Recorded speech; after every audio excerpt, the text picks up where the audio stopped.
In a quiet corner of Hoi An, where the Thuban River winds like a sleeping dragon, lives an old man named Mr. Bay. At first glance, his small workshop doesn't look like much. Just a crooked roof, faded wooden walls, and the lingering scent of sawdust and camphor. But step inside, and it feels like stepping into another century. The room is silent, not empty, just listening. Wooden dragons curl around ancient beams. A Buddha statue, half finished, rests in a cradle of shavings. Dozens of chisels lie neatly on a rack, their handles worn smooth by time. And in the middle of it, all is Mr. Bay, thin, quiet, and focused, chiseling a curl from a block of rosewood like he's peeling time itself. "I don't carve wood," he once told a tourist. "I free the shapes already inside it." They say, Mr. Bay Junjeo go to Kinamtoy. He never finished school. His real education came from listening to the grain, reading the knots, learning when to push and when to let the wood speak. Visitors come from across the world to watch him work. Some come for photos, some for souvenirs, but others, the lucky ones, come to understand a deeper truth, that real beauty comes from patience and pain. If stories like this speak to you, subscribe to Wood Carving Artist, where we share the soul of Vietnam, one carving at a time. But Bay doesn't care about cameras or compliments. He still lives like the boy he once was, barefoot in the workshop, sleeping beside the wood in the rainy season, whispering to the statues like old friends. Behind him, hanging on the wall, is his masterpiece, a wooden altar with twin dragons spiraling toward the heavens. He spent 11 years finishing it.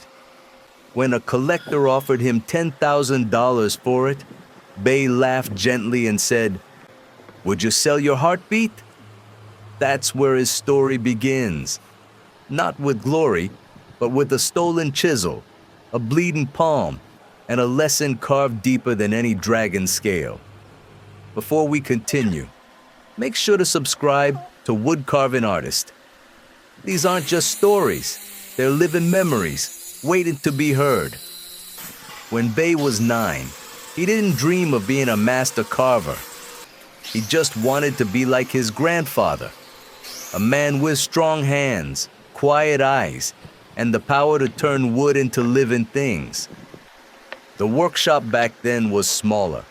The tools were older, and the rules strict. No carving until your hands stop shaking, his grandfather warned. But curiosity burns hotter than discipline. One gray afternoon, while his grandfather napped in a hammock out back, Bay sneaked inside. He found a block of jackfruit wood and a rusty old chisel. His hands trembled. He didn't care. He carved a line, too deep. The wood cracked. The chisel slipped. Blood spilled across the grain. "That scar," Bay says today, pointing to the base of his thumb, "taught me more than any teacher ever could." His grandfather woke to the sound of silence. No yelling, just a soft drip of blood on the floor. Instead of scolding, the old man sat down, cleaned the wound, and said, "Every mark stays in the wood." Ev. That was the day Bay began his real apprenticeship. He didn't start by carving dragons. He started by sweeping sawdust, oiling blades, boiling glue. It was a year before he was allowed to sharpen tools, 2 before he could touch a carving knife again. And yet, he never once complained, because the wood was speaking now. If you believe there's beauty in discipline, in failure, in learning by heart and by hand, subscribe to Wood Carving Artist. These stories aren't just crafts, they're lifetimes. Years passed. His cuts grew cleaner, his hands steadier, and then the unthinkable. His grandfather, strong as the trees he carved, grew ill. In his final months, the old man began carving a twin dragon altar. meant for the village pagoda. He finished the outline, the basic curves, but not the soul, not the fire. When he passed, the altar stood unfinished, silent, waiting. At 14, Bay stood before it and wept. He could have walked away, but instead, he picked up the chisel and whispered, "Let me finish it for you." That choice would shape his entire life. Want to hear how a boy with shaking hands brought the altar to life? Stick with us, and don't forget to subscribe to Wood Carving Artist. The next chapter is when everything changes. The first time Bay tried to finish the altar, it ended in disaster. He was only 15. The shop felt colder without his grandfather's quiet breath, without the sound of the hammock creaking in the back. But the twin dragons still waited, frozen mid-flight on the unfinished altar, half their scales missing, their eyes still blind. "I thought I could do it," Bay said years later. "I wanted to honor him. I wanted to prove I was ready." He worked for weeks in silence, every morning before sunrise, every night after dinner. He refused to let anyone help. He redrew the curves, resharpened every blade, and whispered his grandfather's words before every cut. And then it happened. A deep gouge, too fast, too forceful. A dragon's jaw shattered under the blade. The wood split open like a wound. For hours, Bay sat there staring. His hands hung limp. His heartbeat thudded like a hammer in his ears. He didn't cry. He didn't scream. He just wrapped the broken piece in cloth, placed it on the altar, and walked out of the shop. For 3 weeks, he didn't touch a chisel. His mother thought he was done with the trade. Neighbors whispered that the boy was cursed, that the spirit of the altar rejected him. One night, under a sky thick with stars, he walked to the riverbank where his grandfather used to fish. He brought the broken dragon jaw with him and buried it in the sand. "If I can't carve with care," he whispered, "then I shouldn't carve at all." But as he stood to leave, something stopped him. A breeze curled off the river. In it, the scent of old wood, camphor, smoke, memory. That's when he heard it, not with ears, but inside. A real craftsman isn't the one who never breaks, the voice of his grandfather seemed to say. It's the one who keeps carving after he does. If you've ever felt like giving up on something you love, if you've ever thought your mistake was too big to fix, this story is for you. Subscribe to Wood Carving Artist to follow stories that don't just celebrate success, but honor struggle. The next morning, Bay went back to the workshop. He didn't start with the altar. He picked up a small block of scrap wood, rough, misshapen, barely usable, and he carved a tiny sparrow. It took 2 days. The wings were uneven, the beak too short, but it stood. It sang something small and honest. Then he carved another, and another. By the end of that year, Bay had made over 50 birds. He gave them away to children, to tourists, to monks. People began calling him the bird boy of Kimbong.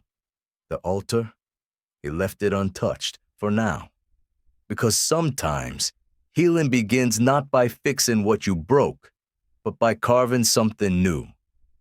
Before we move on to part 4, where Bay faces his first real commission and a decision that could define his entire path, make sure to subscribe to Wood Carving Artist.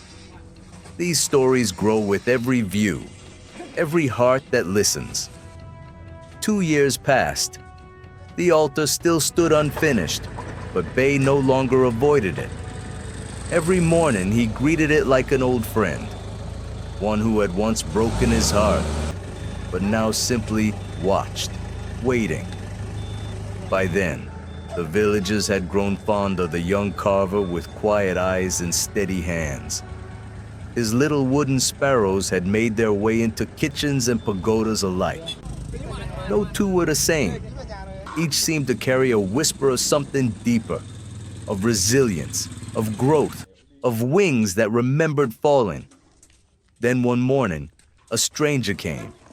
He was tall, middle-aged, with soft hands and sharp eyes. A businessman from Jiannan, dressed too well for Kim Bong's muddy paths. He had seen one of Bei's birds at a boutique gallery and wanted more, but not just another bird. "Can you carve a lion?" he asked. "Guardian style. 2 pieces. One male, one female. Traditional but elegant. I'll pay well." It was Bei's first real commission. His hands itched with excitement, but his heart twisted in fear. A sparrow could be forgiven. A lion could not. And worse, this would be his first time carving from a client's sketch, not his own soul. He stared at the paper for days. Every line felt foreign, but something in him refused to say no. "I'll do it," he finally said, "but I need 3 months, and I carve it my way." The man agreed. Bei bought 2 large blocks of jackfruit wood as heavy as he was. The shop filled with new smells: sap, sweat, charcoal, doubt. The first week he barely carved a thing. Just paced, measured, sketched, erased. He listened to the wood, tapped it, waited. "A lion has pride," he whispered one evening, "so I must carve it with no fear." The first cut came just before dawn. A long sweep of the chisel across the back, then another, then another. With every movement, Bei felt the pressure slip from his shoulders, not vanish, but blend into the rhythm. It's not about perfection, he reminded himself. It's about presence. As the lions took shape, neighbors dropped by to watch. They offered tea, praise, warnings. "Don't mess it up, boy. This one could make your name." He smiled, but deep down, the old wound pulsed. If you're feeling the weight of your first big step, the moment where everything could rise or fall, you're not alone. Subscribe to Wood Carving Artist to walk beside every craftsman who dares to take that leap. The male lion was finished first. Powerful, teeth bared, yet still, gentle. The female came slower. He carved her eyes closed, like she was guarding not with fangs, but with stillness. When the businessman returned, he didn't speak for a long time, just circled the pair, ran his fingers along the grooves. Then he nodded. "These aren't just statues," he said. "They feel alive." He paid double the price. That night, Bei didn't celebrate. He sat by the altar and placed 2 sparrows at its base. "They flew," he whispered. "So maybe I can too." If you believe every masterpiece begins with a moment of doubt, and that courage is carving forward anyway, subscribe to Wood Carving Artist. The story of Bei is far from over. In part 5, the village elders come with a request he never saw coming. Return to the altar and finish what was once broken. It began with a knock at the workshop door. 3 elders from the village pagoda stood outside, clad in brown robes, faces lined by time. One of them, Master Khan, had known Bei since childhood. He didn't smile, didn't offer tea. He simply laid an old parchment on the table, the original blueprint of the twin dragon altar. "It's time," he said. "Your grandfather's spirit needs a home." The words landed heavy. Bei stared at the yellow paper, his eyes tracing curves he had once tried to finish, and failed. A part of him still heard the crack of the wood splitting that day, still felt the shame. "I don't know if I'm ready," he admitted softly. Master Khan didn't flinch. No one ever is. That night, Bei sat in the dark workshop. The altar stood like a ghost, half majestic, half mourning. Dust coated its spine. cobwebs had stitched the dragon's mouth shut. He lit an incense stick and knelt. He whispered into the shadows. "If you're still here, show me how." Outside, the rain began to fall, gentle, like fingers tapping the rooftop. And for the first time in years, he didn't feel fear, just quiet. The next morning, he began again. He didn't erase the old flaws, didn't sand down the broken scale. Instead, he carved around them, through them, folding the fracture into the flow. The dragons began to move, not as they once did, but differently, as if reborn. "Stars are still wood," he said, "still part of the song." Days passed, then weeks, then months. Neighbors gathered outside in silence, watching as the altar slowly returned to life. The dragons now curled inward, not in battle, but in unity. Their tails wrapped like a double helix, their mouths open not to roar, but to sing. One afternoon, a woman approached him, middle-aged, soft-spoken. "My father was your grandfather's apprentice," she said. "He never finished a piece after your grandfather died, but he watches you. Every new carving of yours gives him hope." That day, Bay cried for the first time since he was a boy. If you've ever had to return to a place that once broke you, to face a task you once ran from, know this: healing is possible. Subscribe to Wood Carving Artist and follow the journey of those who carve not just wood, but themselves back into wholeness. 3 months later, the altar stood finished. The village gathered for the unveiling. Monks chanted, incense curled through the air like breath, and Bay stood barefoot before his grandfather's final design, completed not in imitation, but in evolution. "I didn't copy him," Bay told the crowd. "I listened to what the wood wanted now. That's what he would have done." The applause was quiet, but it rang louder than any celebration. And when the monks carried the altar to the pagoda, children lined the path, holding tiny sparrows carved by Bay, each one different, each one whole. If this moment touches something inside you, don't forget to subscribe to Wood Carving Artist. These aren't just carvings. They're stories of redemption, courage, and legacy. Next time in Part 6, Bay receives an invitation from across the ocean. His art has found wings, but will his soul follow? The letter came wrapped in cream-colored paper, sealed with a gold emblem. At first, Bay thought it was a mistake. The envelope had traveled across oceans from a museum in California. Inside was a formal invitation, typed in crisp English, but translated carefully into Vietnamese. "We would be honored to feature your altar and other selected works in our exhibit. Hands of Heritage, the world's master wood carvers." He reread it 3 times.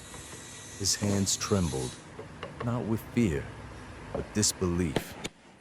The American curator had discovered Bay's work through a travel photographer who visited Kim Bong months earlier. One of Bay's sparrows had been featured in a documentary.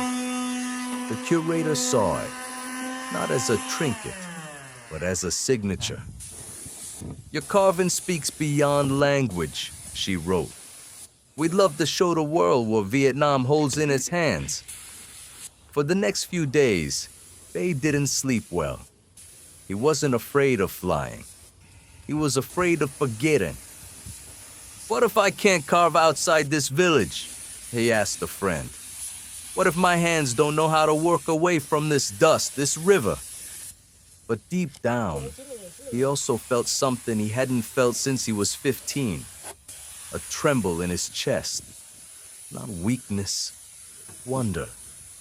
He stood once more before the altar, ran his fingers along the dragon's back, touched the old scar where the wood had split, then smiled.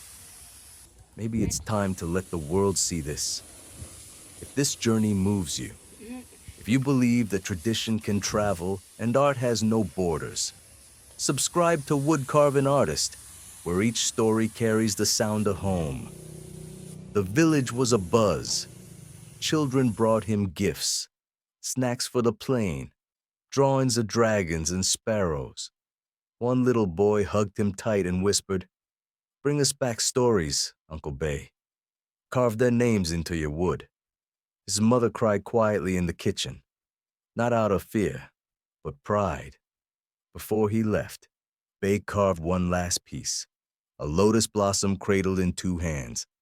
On the bottom, he wrote in careful English, "From Vietnam, with soul."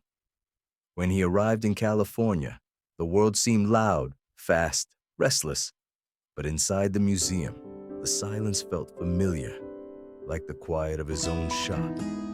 His altar stood under soft lights. People whispered, photographers circled, and somewhere in the background, a group of school children pressed their faces against the glass, wide-eyed. "Did you really make that?" one of them asked through a translator. They smiled, then took a block of redwood and began carving right there on a small table. The sound of the chisel calmed the room like a prayer. At the end of the week, the curator presented him with a certificate, but Bay didn't take it back home. He gave it to Master Khan, who placed it at the village pagoda beside the altar. "We don't need proof," Bay said, "but maybe the next carver will." If you believe every craftsman carries his village in his hands, wherever he goes, subscribe to Wood Carving Artist. There are still many stories to be carved. In part 7, Bay returns to Kimbong to find the village changed, and a young apprentice waiting in the doorway, holding a broken chisel, just like he once did. When Bay stepped off the bus in Kimbong, the air smelled different. The old paths were still there, muddy, winding, familiar, but the rhythm had changed. More tourists, more cafes, a handful of new workshops with shiny signs. Some even offered wood carving classes for foreigners. He smiled, not out of judgment, but memory. Things change. That's the way of wood and life. The altar he once carved now stood inside the pagoda, wrapped in incense smoke and quiet prayers. He visited it alone, placed his fingers on the curve of the dragon's neck. "Still here?" he whispered, still breathing. As he turned to leave, he noticed a boy sitting on the workshop steps. Maybe 10, maybe 12. Skinny knees, dusty hair, barefoot. In his lap was a piece of wood, and a chipped chisel held awkwardly in his small hand. The boy didn't notice Bay at first. He was too busy struggling. His cuts were shallow, his grip clumsy. And then, just like it once happened to Bay, the blade slipped. Ouch! Blood beaded at the base of his thumb. Bay stepped forward quietly. "That's a good cut," he said gently. "Means you're serious." The boy jumped. I wasn't stealing," he blurted. "I just wanted to try. What's your name?" "Dung." "Well, Dung," Bay said, kneeling beside him. "Let's clean that up. And next time, try holding it like this." He adjusted the boy's grip, handed him a cloth, and sat down beside him on the step. "You know," Bay said, "I made that same cut when I was your age. Same spot, same mistake." Dung's eyes widened. "Really? But you're famous." "No," Bay chuckled. "I'm just older. If this moment reminds you of someone who once guided you or someone you could be guiding now, subscribe to Wood Carving Artist. This is where stories are passed down, one chisel at a time." Over the next few weeks, Dung came by every day. He swept the floors, sharpened tools, watched without blinking. "Bai kong noi niu, hung an luon jemot mango fevamot loi dao trengo kwake." And when the time was right, he gave Dung his first real lesson. Don't fight the wood. Learn its grain. Listen. The boy listened, not just with ears, but with his whole body. Soon, he carved a leaf, then a flower, then a bird. And one day, without thinking, Faye handed Dung a block of jackfruit wood. Carve something you've never seen before, he said, but you feel it's in there. The boy looked terrified, which meant he was ready. That night, Faye sat alone in the shop. He stared at his own hands, now slower, but still sure. He smiled. Maybe I wasn't carving dragons all these years, he thought. Maybe I was carving the way for him. If you believe legacy is not what we leave behind, but who we lift up, subscribe to Wood Carving Artist. The story of Bay is now becoming the story of someone new. In Part 8, the final chapter, Bay prepares to leave the village one last time. Not to escape, but to plant seeds of woodcraft far beyond the riverbanks of Kimbong. The morning air in Kimbong was thick with mist, and the sound of chisels echoed faintly through the village.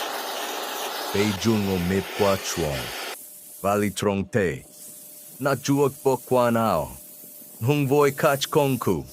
Old tools, the ones passed down from his grandfather, the ones that had carved dragons, birds, altars, and stories. He wasn't leaving forever, but he wasn't coming back the same either. An NGO from Japan had invited him to lead a traveling exhibit, Crafts of the Mekong. For the first time, Bay would teach, formally, publicly, to strangers in foreign lands. Carving would become curriculum. Silence would become syllabus. Dung stood beside him, barefoot as ever holding the chisel. Bay gave him weeks ago. Will you be gone long? The boy asked. Not too long. Bay smiled. The wood here still needs me. But what if I forget? Bay knelt, placed a small block of wood in the boy's hands. You won't, he said, because you already hear it. At the gate, Master Khan waited with other villagers. No fanfare, just nods, eyes shining with pride and something deeper, relief. That the fire tradition would not die here. Before stepping into the van, Bay turned one last time to the shop. He had carved a lotus into the doorframe that morning, its petals wide open, facing the rising sun. Not every seed becomes a tree, he thought, but it still carries the forest. If this journey has moved you, if you followed Bay from his first broken chisel to this final quiet departure, subscribe to Wood Carving Artist, where every farewell is a beginning in disguise. The road out of the village wound along the river. As the van pulled away, Bay didn't look back. He didn't need to. The village was in his hands, in the blades he carried, in the echo of the altar that once broke him and made him whole again. In Tokyo, he carved in silence before a crowd. In Seoul, he taught children to listen before they cut. In Manila, he spoke about fear and how wood teaches us to hold it gently, not fight it. Everywhere he went, he left behind